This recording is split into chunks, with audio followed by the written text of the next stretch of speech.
The Atari 2600 in all its wood-grained glory is still one of my favorite gaming memories. It was our family's first console. I still have the one from my childhood, and somehow this thing still works after all these years. The games were simple, but at the time we didn't know any better. Programmers also figured out creative ways to make the most out of limited hardware capabilities that I never fully appreciated until today. Let's take a look at some of my all-time favorite Atari 2600 games. There's no rhyme or reason to this list other than just that these are the games I grew up playing. Not necessarily the best ever, but the ones I remember, and still look back on with fondness to this day. The Atari 2600 games I loved, up next on this edition of Friday Night Arcade.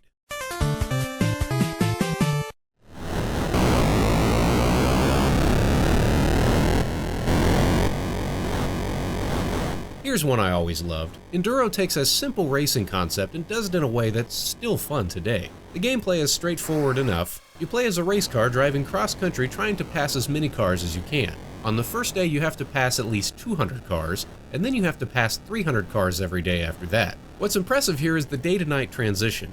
It's smooth and the colors of the skyline at sunset look great. At nighttime, the cars just look like two headlight dots against a black background, and eventually your visibility dips down to about 50%. There's also snow. Where the heck are these guys racing? The snow affects your steering, and in general the controls all feel natural. I'm not sure what kind of digital trickery Activision used to pull off the 3D effect here, but it all just works and it feels like you're steering a race car. Pressing the button speeds up while pressing backwards uses the brakes, and that's really the key to this game. I've read some negative reviews about this game citing the challenging difficulty, but it's not that hard. You can take your foot off the gas and your car will just maintain speed until you brake or hit something.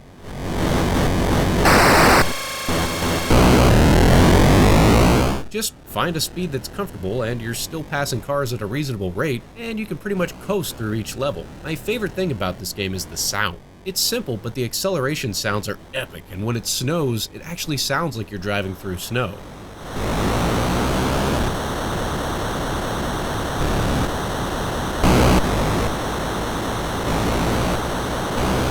Definitely check this one out if you've never played it before.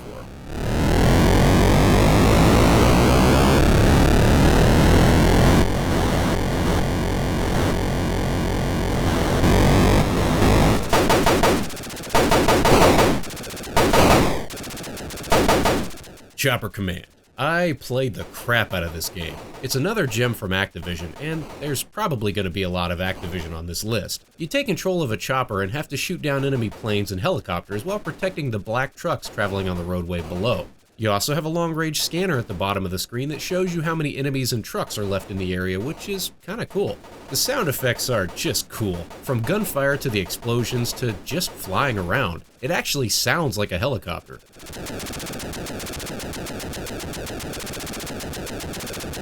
The controls are fluid and smooth. I feel like your chopper moves and reacts at just the right speed. I also love the colors in the background with the setting sun peeking through the mountains. You've got unlimited ammo and you get a bonus chopper for every 10,000 points you rack up.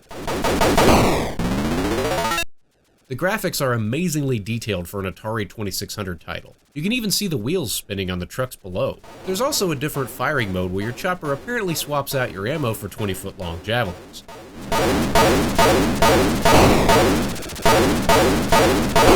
Sure, this is basically a Defender clone, but it's a really, really good one.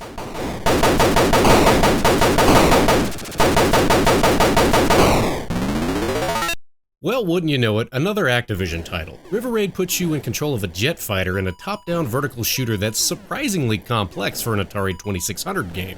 You have to shoot helicopters and aircraft carriers for points as well as bridges to open up the next stage.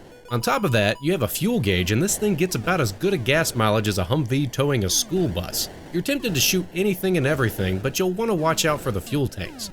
You can also slow down or speed up by pressing forwards or backwards. Pro tip, slow down when you're flying over the fuel tanks so you can maximize your refueling chances. The sound effects of the gunfire, explosions, and the general jet flying sounds are all top-notch. I mentioned this game was complex, and not just for the refueling mechanic. As you progress through these stages, you'll note that each stage is different. It's one of the rare Atari games that doesn't take place on just one or two screens, which is impressive given the storage limitations of an Atari 2600 cartridge. Activision pulled this off by procedurally generating these elements of the gameplay. Even though they're the same each time, they're not technically stored on the cartridge, they're just being procedurally generated by the code every time you play. Neat, huh?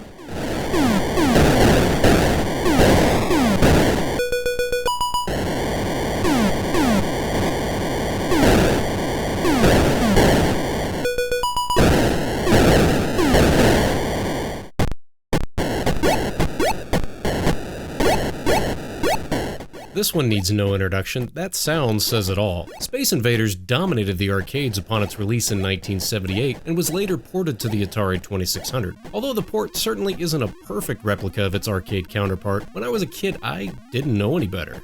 This was just awesome. The story here is simple. Aliens are invading Earth with their attack forces aligned in a series of parallel squads slowly descending to the ground in a back and forth pattern, and your one chance of stopping them is by taking control of this moving Christmas tree that can only fire one shot at a time. Seems easy enough, but there's a catch. The more aliens you destroy, the faster the remaining aliens become.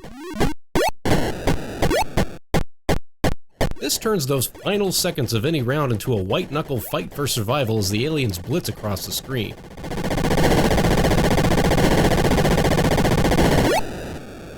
If the aliens make it to the ground, it's game over regardless of how many lives you have left. There are different types of aliens in each row, and they all look unique. I especially always hated these little bastards, but I'm not sure why. You do have these 3 shields that you can hide behind, and in quite an impressive feat for the 2600, they can take damage from you or the aliens and eventually be destroyed. You can make a hole in the shields and fire through them if you like, although I always felt like it was easier in the later rounds when the shields just go away completely. It gets to a point where the aliens start very close to the ground, and you have to immediately start moving and take out the first few rows. With your Christmas tree only being capable of firing one shot at a time, it's actually easier with the aliens close to the ground because you can get more shots out faster since your shots don't have as far to travel.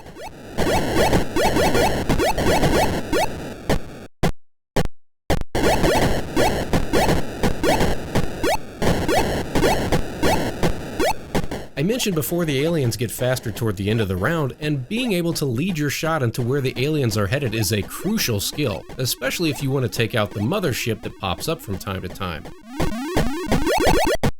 It was always a tricky bet, trying to calculate in the moment whether or not you wanted to try to get a shot off against the mothership, especially since it was going to be your one shot until your bullet either hits or goes off screen. This would be a good time to mention that these Atari 2600 games had different variations. By flipping the game select switch on the console, you could change up different things about the gameplay, such as make the shields move, give the aliens faster ammo, or ammo that moves, invisible aliens, geez. And if you flip the difficulty switch, your Christmas tree gets all fat.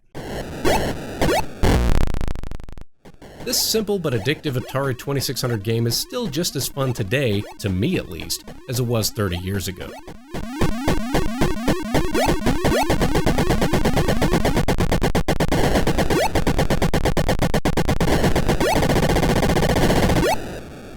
Combat. I'd venture to guess that everybody played Combat at some point. You could throw a pile of random Atari 2600 cartridges into your closet, wait 2 weeks, and when you pull them out again, there will probably be at least 2 or 3 Combat cartridges in there. Still though, this game is a lot of fun to play. Unfortunately, it's 2 players only, so I can only show so much recording this by myself, but you get the idea. 2 players take control of tanks and try to kill each other. My cousin and I used to play this for hours, and bragging rights for the night were typically at stake. The explosions when you finally manage to hit the other tank are not only satisfying, but just a little extra demoralizing for the person who got hit. Despite its simplicity, Combat is one of the rare Atari games you can play for more than 5 minutes without getting bored because it was all dependent on playing against a human opponent. No 2 rounds were ever going to be the same. On top of that, this game made clever use of the game select function, and there were all sorts of different game options to work with. There were different mazes to choose from. There was a cool option where you have to do bank shots. Invisible tanks.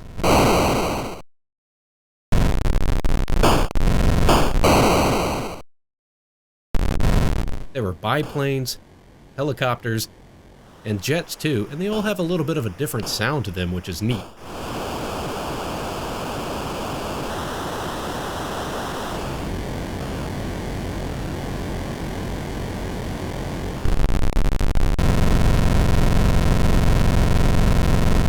pro tip, after you fire a shot, you can sort of steer it by turning your vehicle to the left or right a bit.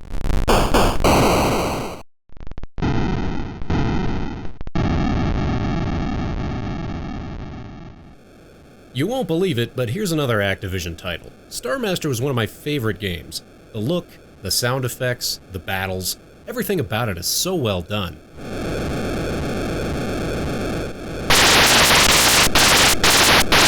I actually already did a full review of this game some time back, so I don't have too much to add to that, but for the uninitiated, here's how this works. You take control of a spaceship in a first-person POV shooter, and you have to defend these star bases against enemy fighter ships. Your ship also takes damage, and there are certain status effects to deal with, such as damage to the radar, vision, weapons, and on top of that, you can run out of energy. You can actually dock with the friendly star bases to refuel and make repairs. Starmaster features a star chart, and this is pretty slick. Since the Atari 2600 only has one button on the controller, Starmaster makes use of the black and white toggle switch directly on the console. Flip the switch to bring up your star chart, and it will tell you where all the enemies as well as all the star bases are located. Then you can plot a course to that area and warp straight to it. That seems simple nowadays, but in 1982, that was a big deal, and it's a creative way to utilize the extra switches on the console. When I was a kid, I'd pull the console up close to where I was sitting, and then having to use the extra switches kinda made it feel like you were in the cockpit of your very own spaceship.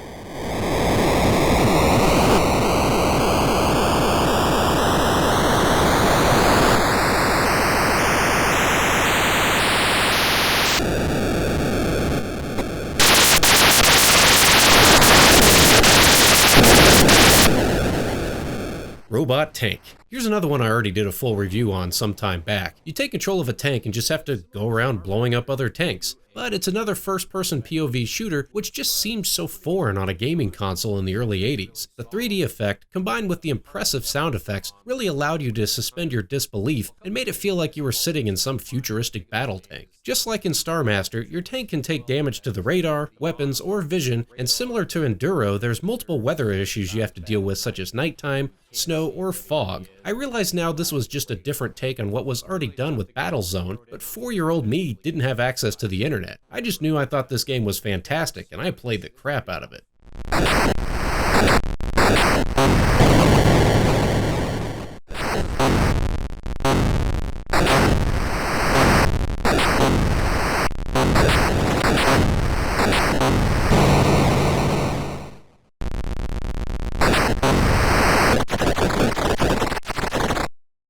Well, if you could give out an award for coolest box art, Cosmic Arc would probably be my pick. Featuring a silver foil outline and a sweet picture of a spaceship that looks straight out of Battlestar Galactica, this would be a good time to point out that these Atari 2600 games often left a lot to the imagination. The box art hardly ever matched what the game actually looked like, but who cares, right? The discrepancy between box art and actual game footage was forgivable if the game was fun, and Cosmic Arc is no exception. It's something a little different besides just shooting everything on the screen. Well, it's got plenty of that. The first part of the game involves piloting the mothership in outer space while meteors pelt the ship from all directions. You fire in each direction by moving the joystick up, down, left, or right as needed, but keep in mind you only have a limited amount of energy for your ship's lasers. Once you've fought off all the meteors, the mothership moves down to the planet's surface where you have to pilot a smaller ship and pick up 2 life forms via a tractor beam while laser beams try to shoot you. The life forms are a little different each time you go down to the surface. I guess this is similar to the story of Noah's Ark, but just set in outer space. You have a finite amount of time to spend futzing around on the surface though.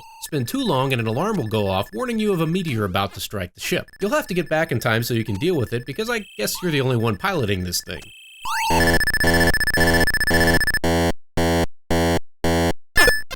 If you manage to get both life forms, it will top off your ship's energy, but if not, you'll have to fly back up to outer space and fend off the meteors again before you get another crack at the life form below. The game doesn't have lives, but every time you get hit with a meteor, you lose a little bit of energy. Run out of energy, and the next hit will end the game. But hey, on the bright side, your ship's escape pod still makes it out, so at least you didn't die a horrible fiery death.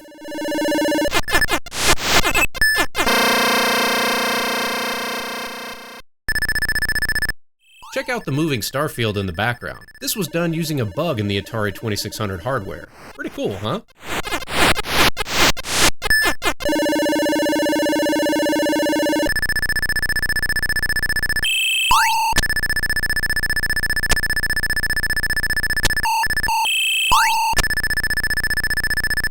We've covered a lot of the more complex Atari titles. Sometimes it's nice to sit back and take in some good mindless fun. The Atari port for Asteroids fits that bill perfectly. And for some reason I have Asteroids on vinyl. I don't know why I have this, it's just a thing that you have when you're a guy like me, I suppose. Anyway, the game. You just fly around and shoot as many asteroids as you can, but each time you shoot them, they break into smaller asteroids. Also, if you fly around, you have a tendency to go floating off all haphazardly as your ship drifts through space.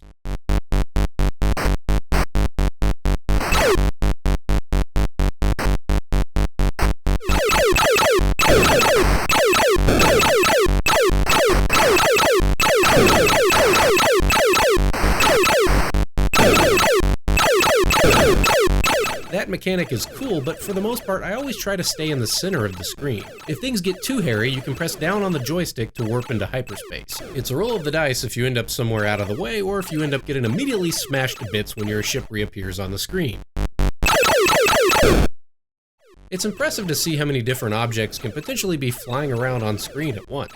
The sound effects are simple, but well done. From the sounds of the asteroids lumbering through space to the explosions, it's all simple but effective. Also, every time you score 10,000 points, you get an extra life, and it sounds like the smoke alarm is going off. After some of the more complicated games we've looked at, this is ridiculously simple. Just score as many points as you can and brag to all your friends.